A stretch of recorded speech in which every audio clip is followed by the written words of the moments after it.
C'est presque de l'info, c'est la revue de presse de Nicolas Canteloup. Allez, on passe au titre principal de l'actu par Nicolas. Salut à tous, chers amis, chers auditeurs, bravo, salut toute l'équipe. L'info Surround, ce sont les quarts de finale de Ligue des Champions ce soir. C'est une bonne nouvelle pour tous les supporters du PSG, enfin un match où le PSG ne perdra pas. Voilà, ça avait le coup de le préciser, c'est tellement rare. Bon, c'est aussi un petit peu parce que les Parisiens sont plus qualifiés, donc ils jouent pas. Voilà. Mais quand même, soyons positifs. Allez, Lolo Cabrol, boostez-nous le moral. Quel temps va-t-il faire l'ami Laurent Cabrol? Écoutez, cher Nico, c'est un temps d'alternance, chers auditeurs. On aura de la pluie fine, mais aussi de la pluie tenace. Il y aura également des averses, avec par moments des précipitations. Et puis dès que la pluie va cesser ou ralentir, elle sera remplacée par de la flotte. Voilà.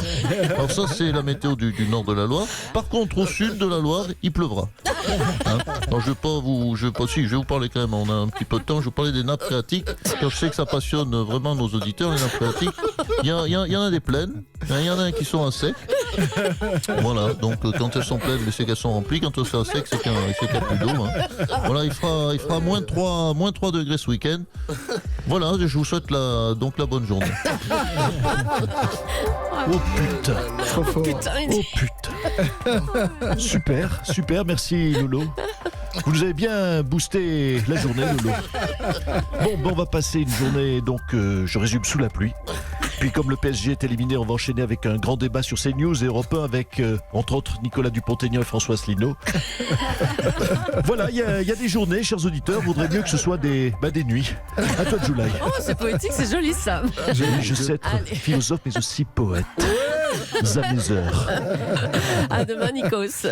Parmi les pistes de réforme fiscale pour Emmanuel Macron, il y a le tous payeur. Bonjour Jérôme Cahuzac. Tiens, ça fait longtemps. Ouais, ça fait Madame longtemps. Julie, Monsieur Légas, bonjour à tous les contribuables autour de cette table. Je vous le dis en bloc et en détail, les yeux dans les yeux, le botox dans le front et le gras de mes fesses injectés dans les joues de Rachida Dati. C'est horrible. Oui, vous l'avez. Je vous le demande solennellement, qu'entendez-vous par tous payeurs? Tout le monde paierait l'impôt sur le revenu, même les bas salaires. Ça va difficile d'être plus drôle que les joues de Rachida Dati, je vous le conseille. Ça va être dur pour la suite, ouais. Écoutez, vous dites que l'impôt sur le revenu sera sur les bas salaires Oui, également. c'est ça. Oui, Alors, oui. c'est hors de question. Maintenant que je ne gagne plus un sou, on va taxer les pauvres sur le revenu. C'est un comble, c'est du harcèlement, madame. Édouard Philippe avait raison, je sens mon exaspération fiscale qui revient, qui remonte. Tiens. Déjà que j'ai été un des premiers à avoir de l'exaspération fiscale. Vous savez, monsieur Légas, j'ai été dépisté très jeune pour exaspération fiscale par les plus grands professeurs du Panama. Et je dois... Pardon, mais je peux pas vous laisser dire ça. Moi, j'adore payer des impôts. Nicolas Barré. Mais comment ça, vous adorez payer des impôts? Je trouve pas ça exaspérant du tout. Ah bon? Vous savez, quand la déclaration approche, Oui. je suis tout excité. Alors j'appelle mes copains de la rédaction des Synchros. Et on fait une grande soirée. Chacun amène sa comptabilité personnelle. On se met tous autour d'une grande table et on se fait une bonne purée de céleri. Et chacun recompte en silence tous ses tickets de caisse de toute l'année pour les mettre dans la bonne colonne. En fond sonore, on a juste la pendule. Oh là là. Et ensuite, J'adore. on calcule nos frais réels, nos déclarations TVA, notre chiffre d'affaires à déclarer en micro-BNC, sauf si bien sûr on héberge une grand-mère et nos revenus placement bancaire. Et le premier qui a fini, il a le droit de choisir de regarder soit BFM Business, soit Bloomberg Télé. C'est la meilleure soirée de l'année. Dis donc, J'invite Jean-Michel Apathy quand il veut Axel Le Taré. Génial. Une heure d'envie. Oh, faudrait qu'on y aille à une de ces soirées. Rendez-moi une place. Hier, Édouard Philippe a livré les conclusions du grand débat aux députés. Bonjour, monsieur le Premier ministre, et bravo. Bonjour. Bravo pour votre prix de l'humour politique. C'est vous qui l'avez eu. Écoutez, pour une fois que j'ai un prix, c'est rémité, c'est mérité. Bonjour madame. Madame Julie, monsieur Légas, toute votre équipe, merci de me recevoir, monsieur Biquer, monsieur Petit, monsieur Costa, monsieur Bouchard, madame Bouchard, pardon. Je vois qu'il y a toute votre équipe de naze. Toute votre équipe de base. Excusez-moi, quand même. j'ai oublié Laurent Casserole. Par contre, j'ai pas oublié Jean-Michel Hépatite. Pardon pour le lapsus. Ah oui, vraiment, on le Non, sait. très en forme, Jean-Michel Hépatite. Ça devient votre marque de fabrique, hein, le lapsus. Alors, c'est une réforme d'ampleur quand même, la fiscalité. Écoutez, je pense que c'est une réforme qui peut être efficacement merdée par Bruno Le Port. Oula. Qui peut être efficacement portée par Bruno Le Maire, le ministre de l'économie, qui, vous le savez, est une tâche concentrée sur tout. C'est une tâche, qui est tout concentré sur une tâche. Bon, je crois qu'il faut que j'aille voir un psy, moi, parce que tous ces lapsus, ça veut peut-être dire quelque chose. Oui, certainement, oui, il y a quelque chose à faire là. À bientôt, monsieur Philippe. La militante septuagénaire niçoise Geneviève Leguet, qui avait été blessée, vous le savez, lors d'une manifestation, a-t-elle été victime de violences policières? L'enquête le démontrera, encore que, puisqu'on a appris hier que la femme chargée de l'enquête est la compagne du policier incriminé. Bonjour Christophe Castaner. Bonjour Madame Leclerc. Bonjour à toute votre brigade. Merci de me recevoir. Je regrette que la régie ne m'ait pas mis une petite musique qui incarne le commissaire Castaner. Mais bref, c'est trop tard. Écoutez, toujours ce coup d'avance d'Europe 1. Écoutez. Oh, ça va, oui. Oui. On vous la gardez pour la fin. Nous fêterons à Europe 1 Noël le 28 décembre. Écoutez, cette enquêtrice est la compagne du policier. Vous pouvez donc, je le crois, me féliciter pour le sérieux de cette enquête. Écoutez, si, vous voyez qu'on ne mégote pas. On mobilise une enquêtrice quelque part 24 heures sur 24. Elle enquête à domicile puisqu'elle est la compagne du policier. C'est-à-dire puisqu'elle vit avec le suspect. Elle pourra l'interroger à n'importe quel moment sur cette histoire. Par exemple, tu étais où? Avec qui? Est-ce que tu as tapé cette femme? Moi, ma femme me demande ça tout le temps. T'étais où? Avec qui?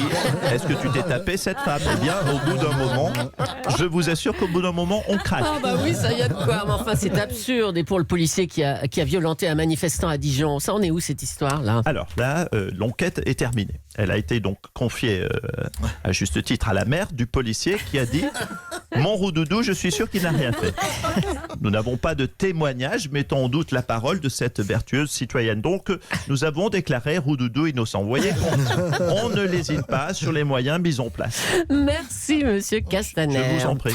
Allez, on va revenir sur une histoire complètement folle, mais malheureusement véridique. Une fillette a été perdue par les agents de la SNCF.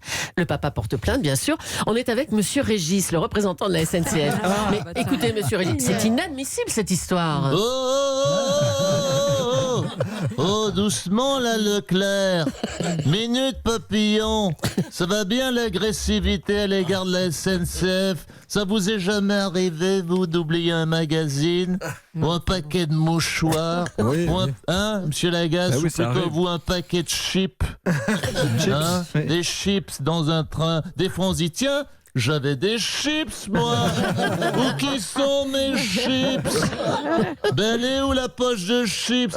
Ben, nous, voilà, on a oublié un enfant. Voilà, il n'y a pas de quoi en faire un pataquès. Dites-moi, c'est pas tout à fait la même chose quand même. Hein. Alors, je cite le papa qui a écrit un message sur Facebook.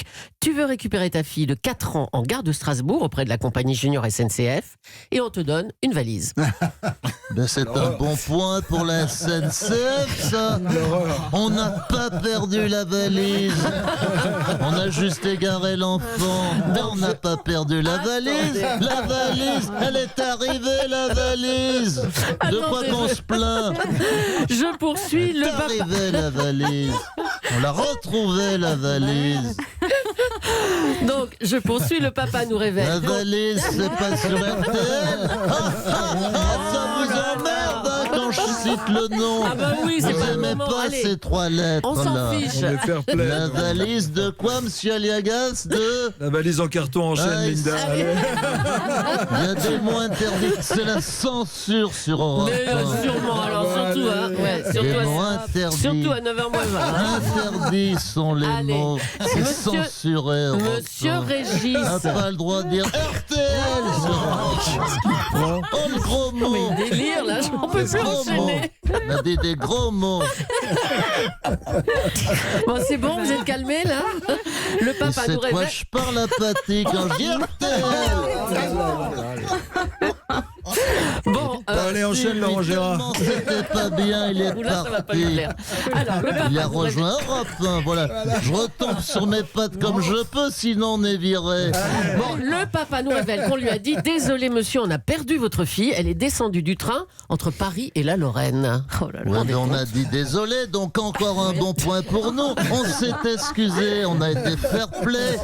Ensuite, on l'avait localisée, la gamine. On savait qu'elle était quelque part entre Paris et la Ah, Lorraine. tu parles, ouais. On pouvait la localiser avec précision dans un rayon de 400 km. C'est le côté GPS de la SNCF. Puis entre nous, la gamine, elle est nulle en géo. Elle a dû reconnaître que c'était pas Strasbourg quand elle est descendue du train. Oh, les vedettes, les mômes d'aujourd'hui. Aucune notion de géographie. Oui, à 4 ans et demi. Bon, bah écoutez, je précise que tout s'est bien terminé.